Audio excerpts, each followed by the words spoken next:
अपनी भव्यता और अपनी नक्काशी के लिए मशहूर एक मंदिर, 54 एकड़ की भूमि में बना एक आलीशान मंदिर, 11 सालों में बनकर तैयार हुआ एक खास भव्य मंदिर।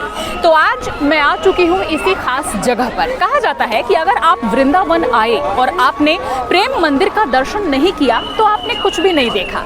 तो आज के अपने इस ब्लॉग में मैं आपको कराऊंगी इसी खास भव्य और आलीशान प्रेम मंदिर के दर्शन। तो चलिए करते हैं शुरुआत और करते हैं इस मंदिर के दर्शन। और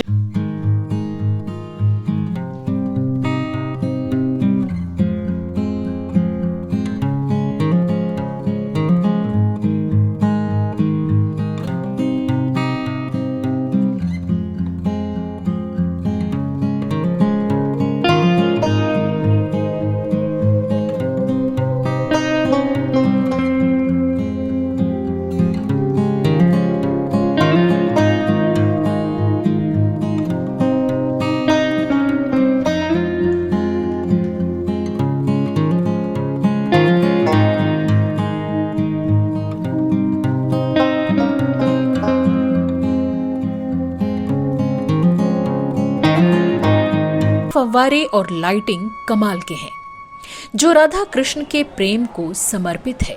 अगर आपने वृंदावन के इस अद्वितीय प्रेम मंदिर के नज़ारे नहीं देखे तो यकीन मानिए आप गोलोक धाम जैसी एक जगह को देखने से चूक गए हैं। तो आज के अपने इस ट्रैवल व्लॉग में मैं आपको प्रेम मंदिर से जुड़ी हर एक जानकारी दूंगी।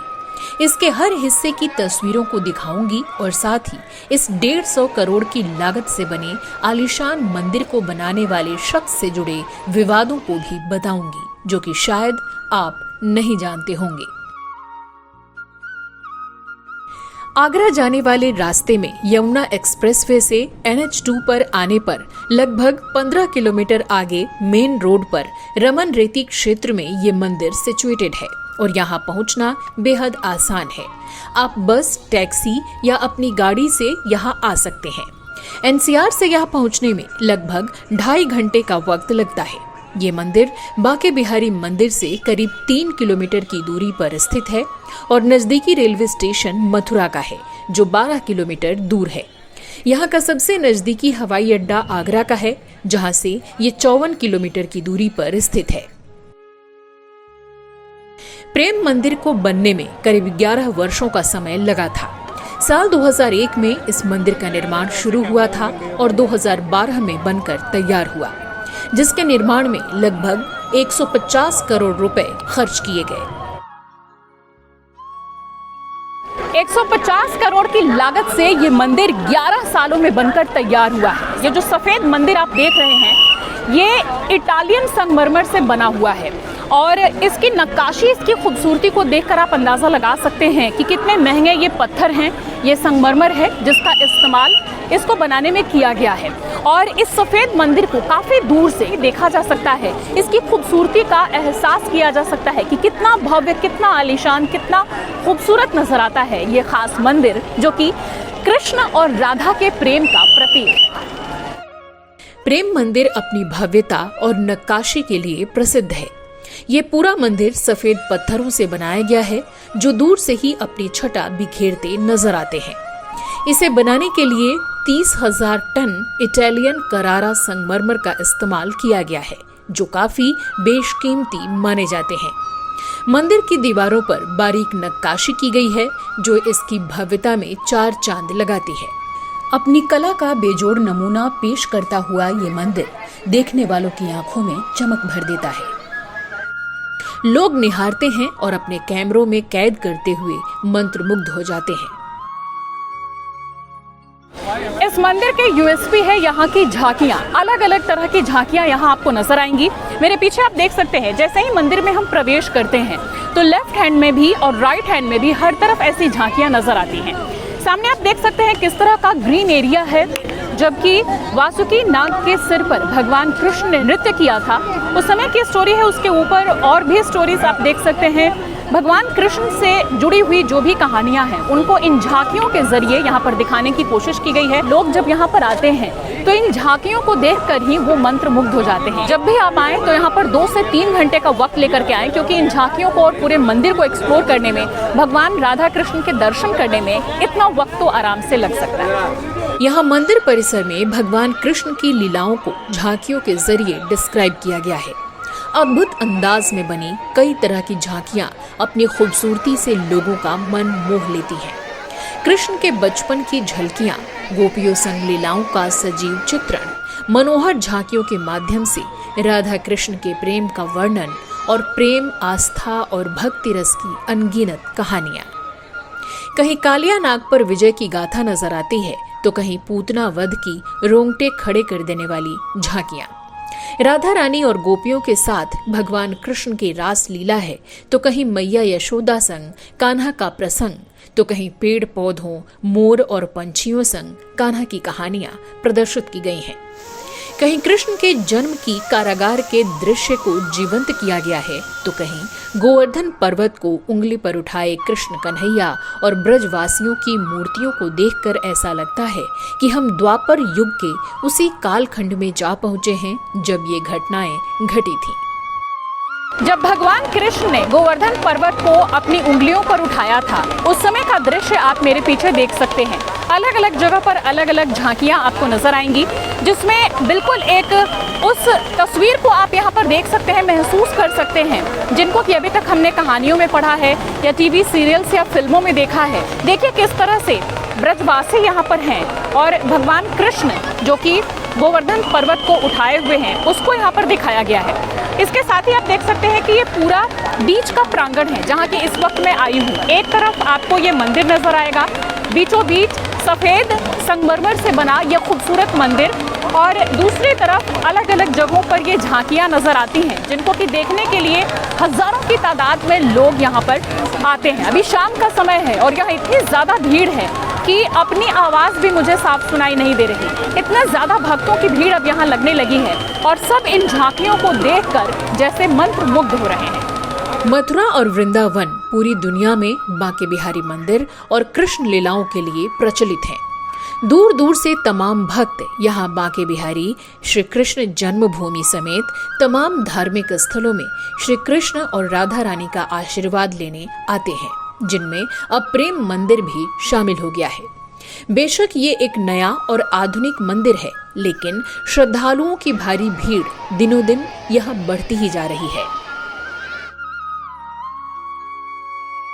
कितने ज़्यादा सैलानी, कितने ज़्यादा श्रद्धालु भक्त इस मंदिर में भी आने लगे हैं। हालांकि ये मंदिर ज़्यादा पुराना नहीं है, कृपालू जी महाराज द्वारा बनाया गया है। 2012 में इसका उद्घाटन हुआ जब से लोग यहाँ पर आने लगे।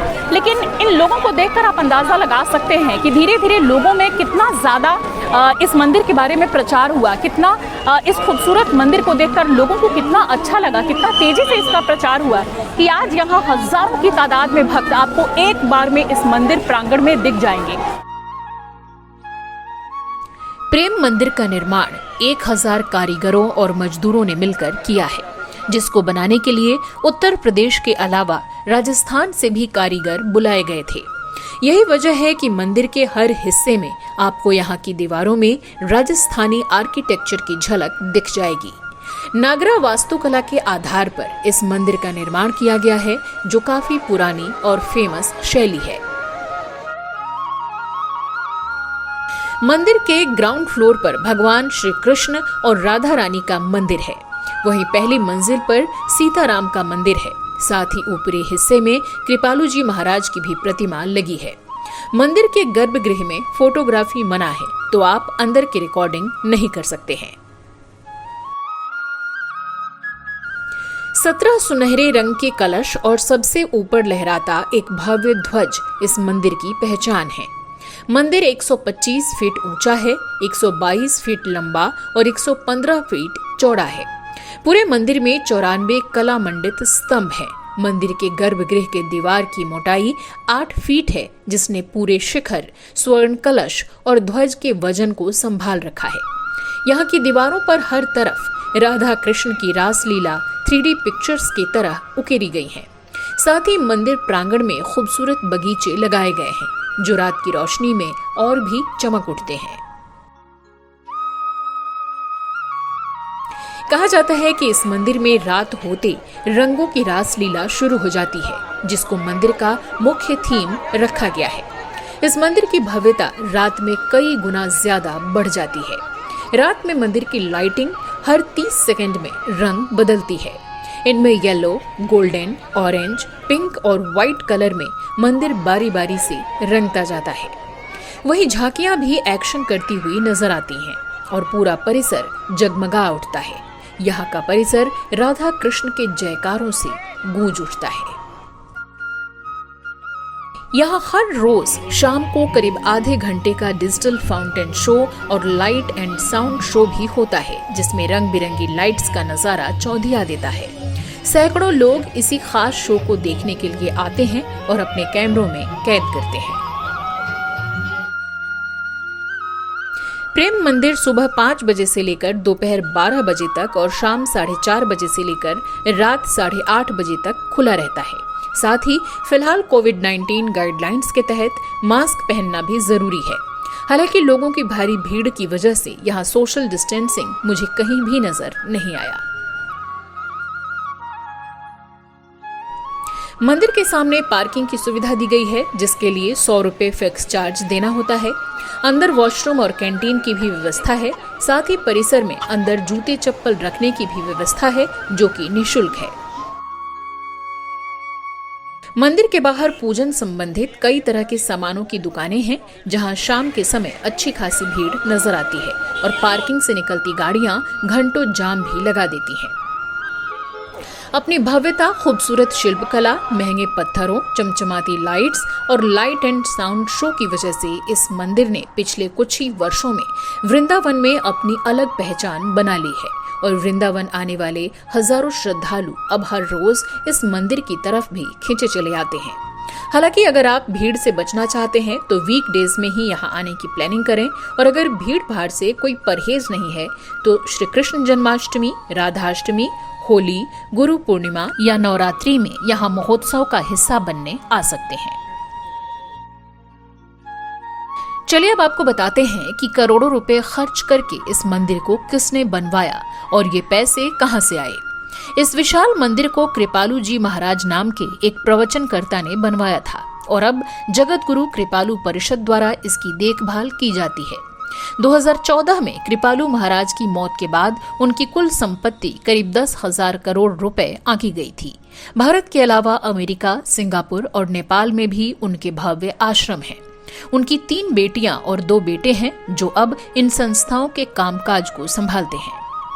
हालांकि आपको ये भी जरूर जानना चाहिए कि कृपालु महाराज पर कई बार लड़कियों की किडनैपिंग, रेप और धोखाधड़ी के संगीन आरोप भी लगे थे, जिसमें कुछ विदेशी महिलाएं भी शामिल थीं। तो साथ ही इनकी अकूत संपत्ति को लेकर भी सवाल उठते रहे हैं। हालांकि इस मंदिर में एक तरफ आपका ध्यान जरूर जाएगा कि श्री कृष्ण और राधा रानी को समर्पित इस मंदिर के हर हिस्से में कृपालु महाराज ने अपनी खुद की भव्य मूर्तियां, तस्वीरें और दीवारों में अनगिनत 3D पिक्चर्स बनवा रखे हैं। साथ ही यहाँ हर तरफ बड़े बड़े प्लाज्मा पर उनके प्रवचन लगातार प्रसारित होते रहते हैं और कृपालु महाराज की कहानियां भी प्रदर्शित की जाती हैं। इसलिए ध्यान देने पर इस मंदिर का उद्देश्य कुछ और ही नजर आता है। लेकिन हाँ, इसके बावजूद ये कहा जा सकता है कि कृष्ण की विभिन्न लीलाओं को भव्य और जीवंत अंदाज में उत्तर भारत के किसी और मंदिर में इस खूबसूरती से प्रदर्शित नहीं किया गया है। इसलिए अगर आप मथुरा वृंदावन की यात्रा पर आते हैं तो प्रेम मंदिर के दर्शन करना बिल्कुल मत भूलिएगा। तो दोस्तों, आज का मेरा ये व्लॉग आपको कैसा लगा, आप कमेंट सेक्शन में कमेंट करके ज़रूर बताइए। अगर वीडियो पसंद आया हो तो अपने दोस्तों, अपने फैमिली के साथ में इसको शेयर ज़रूर कीजिए और कमेंट सेक्शन में ये भी बताइए कि और इस तरह की कौन सी जगह, कौन से मंदिर, कौन से खास जो डेस्टिनेशन है उनको आप एक्सप्लोर करना चाहते हैं। मिलते हैं अगले व्लॉग में। Take care, have a nice day. Radhe Krishna.